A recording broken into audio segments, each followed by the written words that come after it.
আসসালামু আলাইকুম রহমতুল্লাহি ওবরকাতুহু। সম্মানিত দর্শক, প্রধানমন্ত্রী তারেক রহমান সাহেবের শিক্ষা এবং দীক্ষা এই দুটো বিষয় নিয়ে ভীষণ রকম বিতর্ক হচ্ছে। যারা পক্ষের লোক তারা বলার চেষ্টা করছেন যে তিনি দেশ বিদেশ থেকে যে শিক্ষা গ্রহণ করেছেন, দীক্ষা গ্রহণ করেছেন, পরিবার থেকে যে শিক্ষা গ্রহণ করেছেন, এটা কিয়ামত পর্যন্ত কোনো বিশ্ববিদ্যালয় হার্ভার্ড বা ক্যামব্রিজে পড়ে এটা অর্জন করা সম্ভব হয় না। আরেক পক্ষে বলার চেষ্টা করছেন যে আরে বাবা, পরিবার থেকে তো অনেক কুলাঙ্গার জন্ম নেয়, আর পরিবার থেকে তিনি কি শিক্ষা গ্রহণ করেছেন? পরিবারের মধ্যে তো ওরকম তাকে শিক্ষা দেওয়ার মতো শিক্ষিত লোকজন থাকা লাগবে, পিএইচডি ডিগ্রি হোল্ডার থাকা লাগবে, পরিবারের মধ্যে ওরকম জ্ঞানী গুণী দার্শনিক চিন্তা চেতনাওয়ালা সফল মানুষ থাকতে হবে। তো তার পরিবারের মধ্যে কয়জন কবি আছেন, কয়জন সাহিত্যিক আছেন, কয়জন প্রতিষ্ঠিত শিল্পপতি আছেন, কয়জন রাজনীতিবিদ আছেন? এখন তিনি যে জিনিসটা পেয়েছেন সেটি হলো তার বাবার একটা লিগেসি। কিন্তু তার বাবার কাছ থেকে যদি তিনি সেই শিক্ষাটা গ্রহণ করতেন, তিনিও তো আর্মিতে চান্স পেতেন, তিনিও তো সেই ব্রিটিশ রয়্যাল আর্মি থেকে ডিগ্রি নিয়ে সেনা কর্মকর্তা হতে পারতেন, রাজনীতিবিদ হতে পারতেন। তার মায়ের কাছ থেকে তিনি যদি শিক্ষা গ্রহণ করতেন, তাহলে তার মায়ের যে ক্যারেক্টারিস্টিক্স, যে চরিত্র, ব্যক্তিত্ব, তার যে আভিজাত্য, সেই জিনিসগুলো তার মধ্যে দেখা যেত। তো সেগুলো কি আছে? এই প্রশ্নগুলো আলোচনা হচ্ছে। তারেক রহমান সাহেবের যারা পক্ষের লোক তারা বলার চেষ্টা করছেন যে পৃথিবীর বড় বড় যারা শাসক তারা সবাই তো আসলে, অনেকে তো অক্ষর জ্ঞান ছিল না। সম্রাট আকবরের কি অক্ষর জ্ঞান ছিল? কিন্তু তিনি তো ইতিহাসের বা মহাকালের সবচেয়ে সেরা বাদশাদের অন্যতম। তো সেখানে তারেক রহমান সাহেব ইন্টারমিডিয়েট পাস করেছেন, এটাই তো অনেক বেশি। কিন্তু তো ইন্টারমিডিয়েট পাস না করে যদি নিরক্ষর থাকতেন, তাহলে তো তার আকবর হওয়ার সুযোগ ছিল। কিন্তু আমাদের এই বাংলাদেশে তো বহু মানুষ যারা এমএ পাস করেছেন, তারপরে দেশ দুনিয়া ভেজে ভেজে খেয়েছেন, তারা তো মানে একেবারে গোল্লা শুট খেয়ে এইরকম ইন্টারমিডিয়েট পাস তারেক রহমান সাহেবের পায়ের কাছে শুয়ে তার জুতা চাটার জন্য অতীত যেভাবে চেটেছেন এখনও চাটছেন। কত বড় বড় জেনারেল, কত বড় বড় মন্ত্রী, কত বড় বড় আমলা কামলা রাজনীতিবিদ কে না তারেক রহমান সাহেবের হাতে পায়ে না ধরেছে। তারেক রহমান সাহেব এতটা ভদ্র, এতটা নম্র, তিনি তো আমরা জানি, কিন্তু তিনি কখনো সেই কথা কারো কাছে বলেননি। এটা তার একটা পারিবারিক শিক্ষা। তো কাজে এটাকে আপনি কিভাবে দেখেন? এই যে আওয়ামী লীগ সরকার এত চেষ্টা করলো, তারা কি তারেক রহমান সাহেবের বিরুদ্ধে এরকম কোনো দুর্নীতির সুনির্দিষ্ট প্রমাণ আনতে পেরেছে? এই যে এত খাম্বা, এত হাম্বা, এত কিছু করলো, আচ্ছা এই ব্যবসার সঙ্গে তারেক রহমানের কোনো মালিকানা আছে, কোনো কিছু আছে, কোনো কিছুতে তারা খুঁজে পায়নি। তো এখন এই ধরনের কথাবার্তা কেন বলে? পৃথিবীতে দুটো জিনিস গোপন রাখা যায় না। কারো যদি খুব টাকা থাকে, এটা গোপন রাখা যায় না। আর কেউ যদি প্রেমে পড়ে, এটা গোপন রাখা যায় না। তো এখন তারেক রহমান সাহেব, তার যে টাকা আছে, তার প্যান্টের দিকে তাকায় দেখেন, জুতোর দিকে তাকিয়ে দেখেন, শার্টের দিকে তাকিয়ে দেখেন, এগুলো মানে একজন টাকাওয়ালা মানুষের এরকম চরিত্র থাকে না? তার স্ত্রীর পোশাক দেখেন, তার সন্তানদের পোশাক দেখেন। আর অন্যান্য যারা ধনী আমাদের দেশে, সেটা অবৈধভাবে হোক বৈধভাবে হোক, টাকা আছে, তাদের পোশাক আশাক দেখেন, ছেলে মেয়েদের দিকে তাকায় দেখেন, ভাবসাবই আলাদা, সে অন্যরকম। তো সেইটা নাই। এরকম একজন মানুষ রাষ্ট্র ক্ষমতায় এসছে, এটা তো আমাদের জন্য সৌভাগ্যের বিষয়। আর প্রতিপক্ষে যারা লোকজন আছে তারা বললেন, আরে বাদ দাও এই সমস্ত জিনিস, ঘুঘু ঘুঘু ঘুঘু, তার এক দাঁতের বুদ্ধি, তার এক নখের পরিমাণ চালাকি এখনো তোমরা অর্জন করতে পারোনি।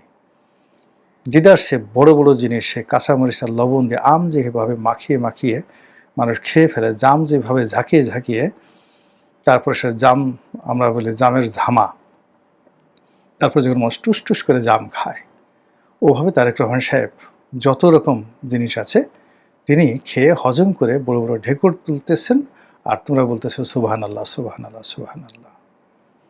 তো এই যে মানুষের যে আলোচনা বিতর্ক, এই যা কিছু হচ্ছে, এটা মূলত উনি ঢাকা বিশ্ববিদ্যালয়ে একটা অনুষ্ঠানে গেলেন এরপর থেকেই।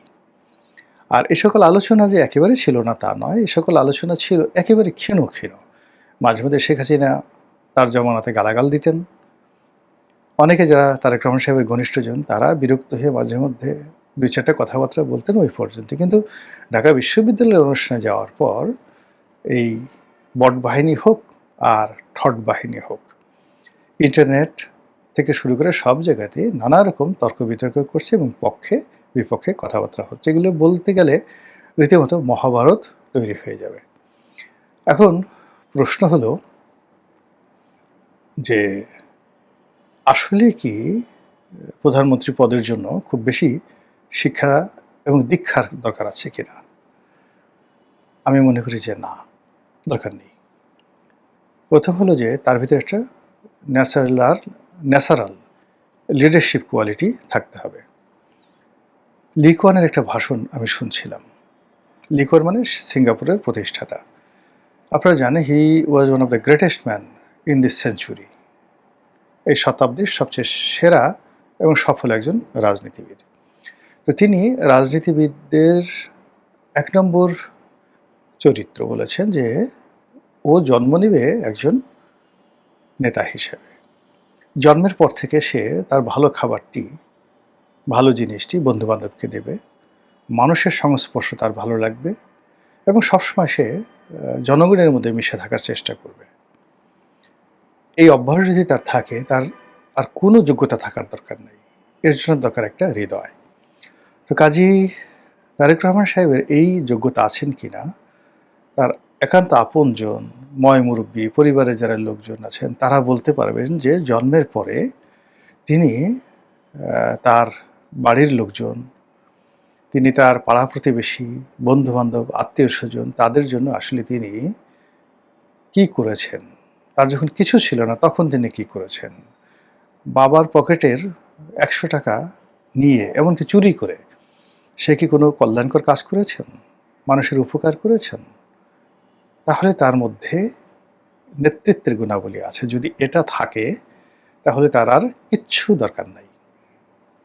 আর যদি এটা না থাকে, কোনো অবস্থাতেই সে কিয়ামত পর্যন্ত চেষ্টা করলেও সে নেতা হতে পারবেন না, প্রধানমন্ত্রী হতে পারবেন না। শুধু পদটা আর চেয়ারটা ধরে রাখতে পারবেন।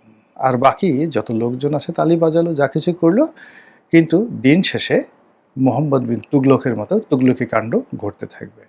তো কাজেই তার যদি নেতৃত্বের গুণাবলী থাকে তাহলে তিনি পারবেন। তার আর কোনো এডুকেশন, বংশমর্যাদা কোনো কিছু দরকার নেই। এটা থাকলে হয়ে যায়।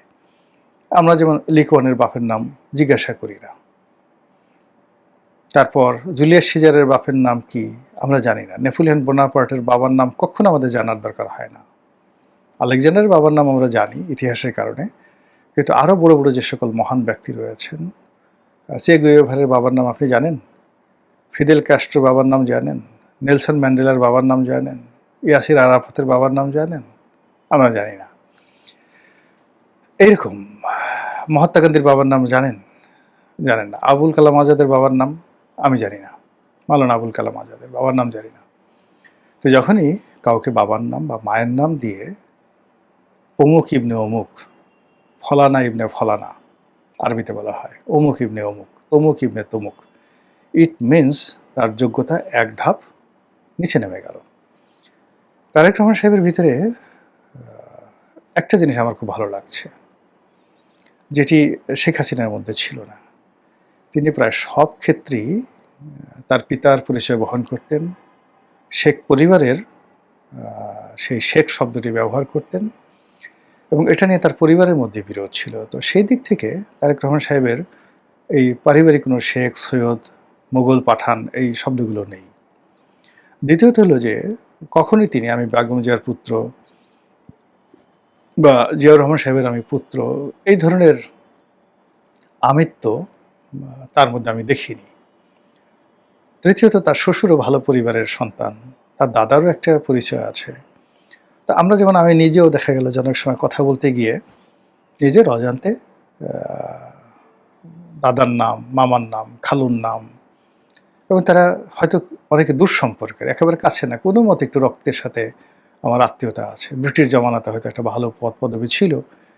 তো সেটা আমি বলি, সেটা আমি বলে ফেলি নিজের অজান্তে। আমি বহুবার চেষ্টা করেছি যে আমি এই কথাগুলো বলবো না। এর কারণ হলো যে সেই ব্রিটিশ আমলে আমার কোন আত্মীয় ছিল সেটা তো মানুষ জানেও না। আমি না, আমার মুখে শুনে তারা হয়তো নাম জানতেছে, কিন্তু সবাই তো ধরেই নিচ্ছে যে গোলাম মোল্লা রনি একটা এই পজিশনে আছে, পরিচিত একটা ব্যক্তি, তো আমার কি দরকার? কিন্তু মানে নিজের অজান্তে এই জিনিসগুলো বের হয়ে যায়। তো সেই দিক থেকে দেখেন আমার যে দুর্বলতা, সেই দুর্বলতা তারেক রহমান সাহেবের নেই। তারও হয়তো খুঁজলে তার শ্বশুরের নাম সে বলতে পারত, তার চাচা শ্বশুরের নাম বলতে পারত, তার সেই দাদার নাম তিনি বলতে পারতেন, আরও অনেক কিছু, কিন্তু সেই জিনিসগুলো তিনি বলছেন না। It's a good sign. তো সব মিলিয়ে হয় কি, ভালো মন্দ মানে সে যে শেষের কবিতা আমারে যে দেখিবারে পায়, হ্যাঁ, তো ভালো মন্দ মিলায় সকলই।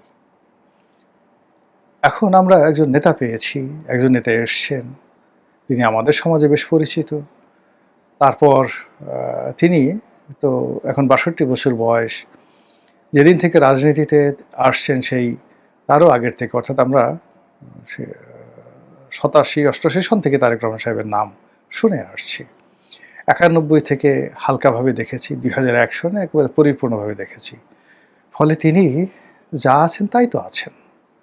তার লেখাপড়া যদি ইন্টারমিডিয়েট ধরেন, ইন্টারমিডিয়েট, যদি বলেন যে ম্যাট্রিক ফেল করছে, তাও ম্যাট্রিক ফেল করছে, অসুবিধাটা কী?